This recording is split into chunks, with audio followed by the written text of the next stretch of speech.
Assalamualaikum warahmatullahi wabarakatuh.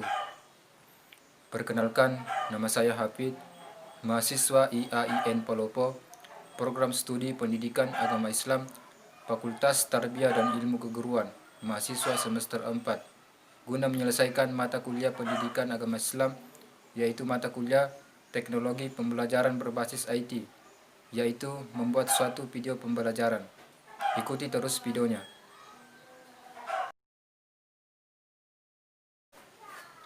Nah, di sini saya akan menjelaskan materi saya, yaitu sejarah pertumbuhan ilmu pengetahuan pada zaman Abbasiyah. Di sini saya akan menjelaskan beberapa poin tentang materi saya.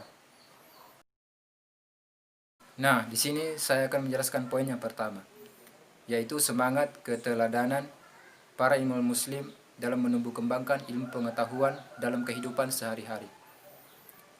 Sebagai seorang muslim, kita diperintahkan oleh Allah Subhanahu wa taala untuk belajar dan menuntut ilmu. Belajar dan menuntut ilmu tentu harus dibarengi dengan kesabaran dan keikhlasan. Kita harus meneladani para ulama kita, bagaimana mereka di dalam menuntut ilmu. Mereka menuntut ilmu dengan penuh dengan kesabaran dan keikhlasan. Bahkan mereka rela mengorbankan harta, jiwa, dan waktu mereka untuk menuntut ilmu di jalan Allah Subhanahu wa taala. Berkat jasa-jasa mereka, maka mereka mampu mengangkat citra Islam di mata dunia. Dan penemuan-penemuan mereka masih bisa kita manfaatkan sampai sekarang. Salah satu penemuan mereka adalah Al-Jabar yang ditemukan oleh Muhammad bin Musa Al-Kawarisi. Maka dari itu, kita sebagai umat Islam tidak boleh kalah dari umat yang lainnya. Kita harus senantiasa bersungguh-sungguh di dalam menuntut ilmu, agar kita bisa bermanfaat bagi diri kita maupun bagi orang lain. Sebagaimana sabda Rasulullah SAW yang berbunyi, ihris ala ma yanfa'uka wasta'in billah wala tajas. Bersungguh-sungguhlah kamu mencari apa yang bermanfaat bagimu dan minta tolonglah kepada Allah Subhanahu wa taala. Nah, poin yang kedua adalah sejarah ilmu pengetahuan Islam sampai zaman Abbasiyah. Sejarah ilmu pengetahuan Islam tentulah tidak lepas dari perintah Allah Subhanahu wa taala untuk belajar. Allah Subhanahu wa taala menurunkan ayatnya yang pertama kali, yaitu Quran Surat Al-Alaq ayat 1-5, yaitu perintah untuk membaca. Rasulullah SAW adalah orang yang pertama kali memenuhi ajakan Al-Quran untuk membaca dan menulis. Kemudian diikuti oleh para sahabatnya untuk memenuhi ajakan Al-Quran untuk belajar dan menulis agar bisa menyebarluaskan agama Allah Subhanahu wa taala.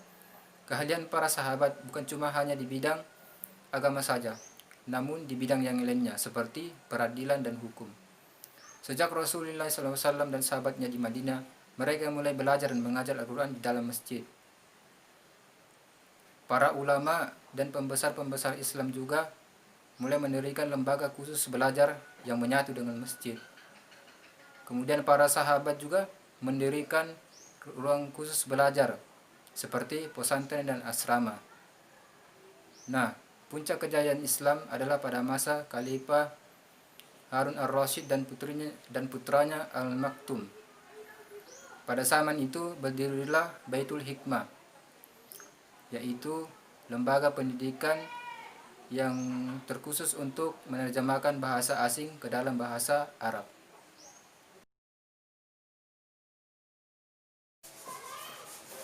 Nah, poin yang ketiga adalah tokoh-tokoh ilmuwan muslim pada zaman Abbasiyah. Untuk itu, mari kita simak penjelasan berikut ini.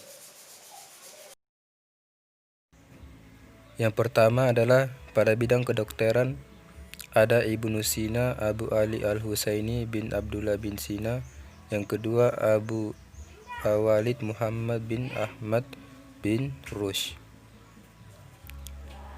Dan yang ketiga adalah Abu Bakar Muhammad ibnu Zakaria Al-Roshi. Selanjutnya pada bidang matematika dan geometri yaitu ada Muhammad ibnu Musa Al-Kawarizmi dan Giyatun Jamshidin bin Muhammad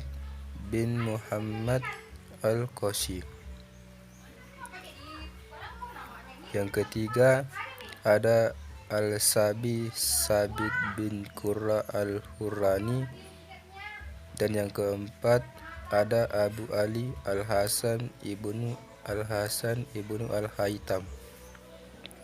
Selanjutnya pada bidang biologi ada Zakaria ibnu Al-Awwam dan Abu Khair Al-Isabil dan Abu Usman Amr bin Bahar Al-Kinadi Al-Bashri. Selanjutnya adalah pada bidang sejarah sosiologi, yaitu ada Abu Abdillah Al-Kaswani dan Abu Raihan Muhammad ibnu Amr Al-Biruni. Itulah tokoh-tokoh sejarah umat muslim pada zaman Abbasiyah.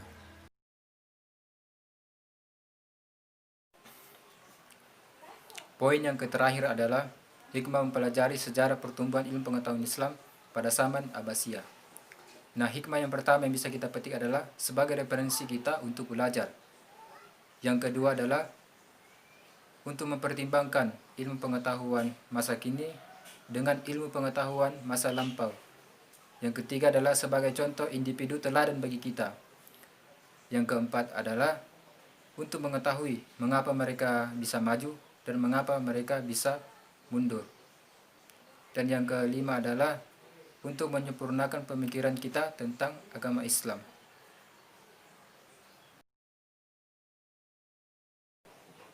Demikianlah penjelasan materi dari saya mengenai sejarah pertumbuhan ilmu pengetahuan Islam pada zaman Abbasiyah. Semoga ada manfaatnya bagi kita semua. Wassalamualaikum warahmatullahi wabarakatuh.